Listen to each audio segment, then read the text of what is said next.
Today we're going to talk about centralization and decentralization. When we talk about centralization and decentralization, what does it imply? It implies the extent at which we have delegated authority. There's delegation. There's what we call delegation.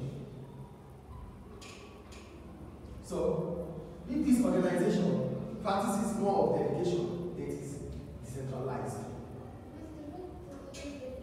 Delegation means giving authority to someone to act on your behalf. Giving authority to someone to act on your behalf. Remember, yes, we talked about authority. Authority means you have the ability to do something. That is authority. So, how do you have that authority to do it?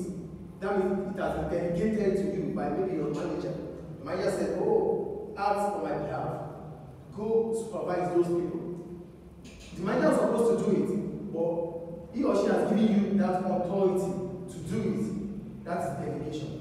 So if the organization practices more of delegation, it is what? A decentralized authority. Do we get it? So here I wrote, what determines the extent at which authority is delegated within the organization? So for centralization and decentralization, it happens within the organization. But what does it tell us? It tells us how authority is being used within that organization. Is it clear? So go to centralization. What is centralization? This implies that the authority is concentrated at the central point, that is at the top. Everything we wait for the authority from the central point, that is from the top. That is centralization. So authority comes from the top. So we would not do anything without the central authority. So we wait for others before we act. That is centralization. Is it clear? Is it clear, please? And we have decentralization. What does decentralization mean? This implies that authority is delegated. Here, we don't need to wait for the top manager. There are other people that would act on behalf of the managers. That is delegation. You get delegation here. So decentralization is about delegation. Do you understand the difference between centralization and centralization? Centralization is authority comes from the top. We all wait for the central authority or the central point before we act. Decentralization means the central has split different authority to different people. I think it's clear. So what are the advantages of centralization? Number one, senior managers have more control. When there's central authority, it means we have to only follow, listen to the senior manager. He has or she has control of the organization. So you wouldn't do anything without that which the manager said you should do. Do you get the point here? So the manager controls, the manager measures, he controls, he sees everything. So you are responsive to the manager. So he has control over it. So there's no excuses. So everything passes through the manager. That's why I'm saying it has control. Do you get it? Everything passes through the manager. Is it clear, please? The second one, procedures of operations can be standardized, which will in turn lead to reduction in the average cost of production. They are managers.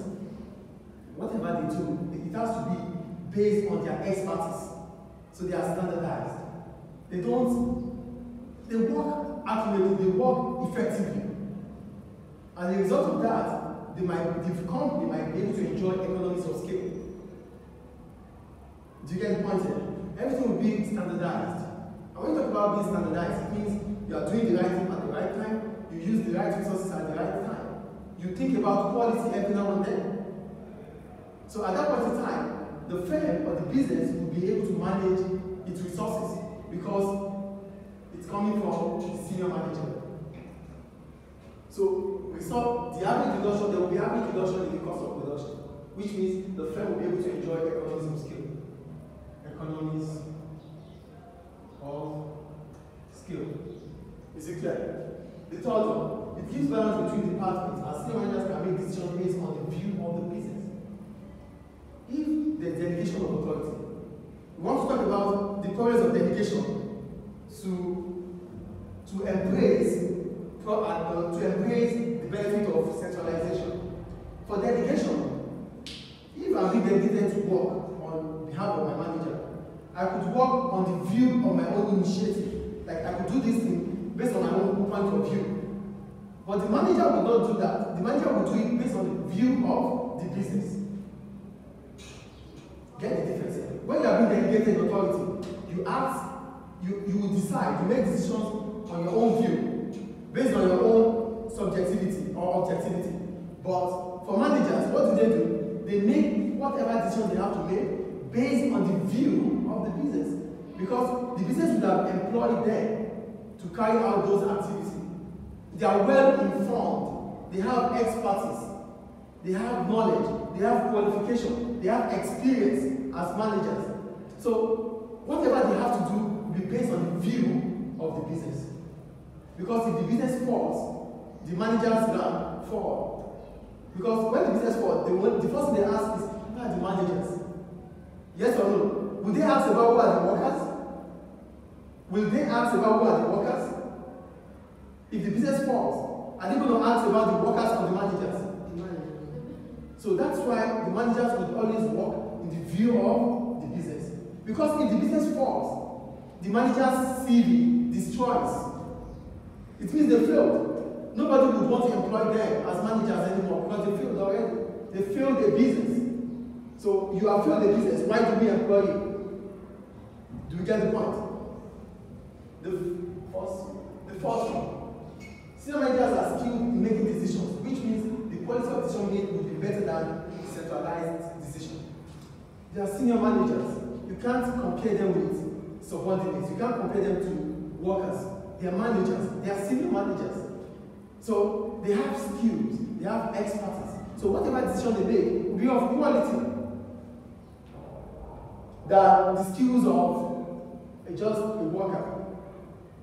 You can't compare me right now to me of 5 years, 6 years ago. Do you get it? Decisions I make now might be swift. Decisions I make now might be so important than those that I've made before, or might be so vital than those that I've made before. Is it clear? Yes. Then, during crisis, the centralized system would be in best position to solve issues. What happens?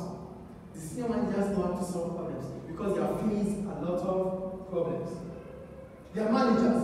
They've passed through different they've passed through different crises. They solve them.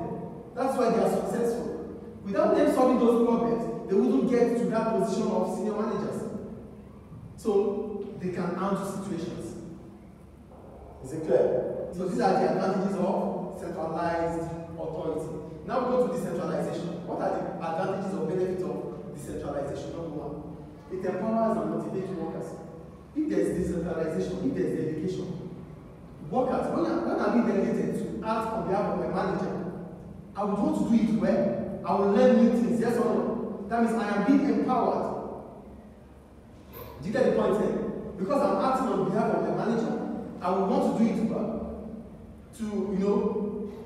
To notify my manager that I can be trusted.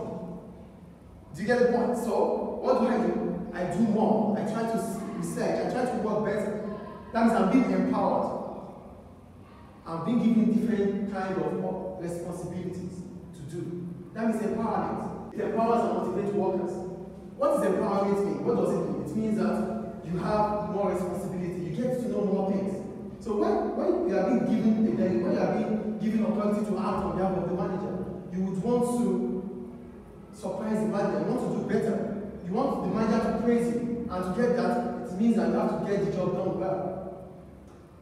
So that the manager could trust you the next time. That is empowerment. And when there's empowerment, workers are motivated, they are happy, because it means that they are valued too within the organization. Two, it reduces the stress of managers, as that also allows them to focus on other demanding tasks. If managers give authority, what does that imply? It means that they can also focus on other things. Managers cannot be everywhere. Do you get the point? Managers cannot be everywhere. They'll get stressed. So what do? They delegate authority. And when they delegate authority, what happens? They will be able to focus on those things that they think is within their own jurisdiction. Those things that are less, that people can handle, they've given that delegation, they've delegated it to others. So managers can also focus on those vital or strategic areas of the organization. The third one, subordinates may have better understanding of the working environment than managers. This this will allow them to make better judgments. The workers, when you are the worker and the worker, we know more than what the managers know. The managers are in the office. Whatever information they get is what they work on. Yes or no? Remember when we were talking about organizational chart yesterday? We talked about the top giving orders. Information goes up. Yes or no? So if the managers, they wait for information. They wait for feedback before they make decisions.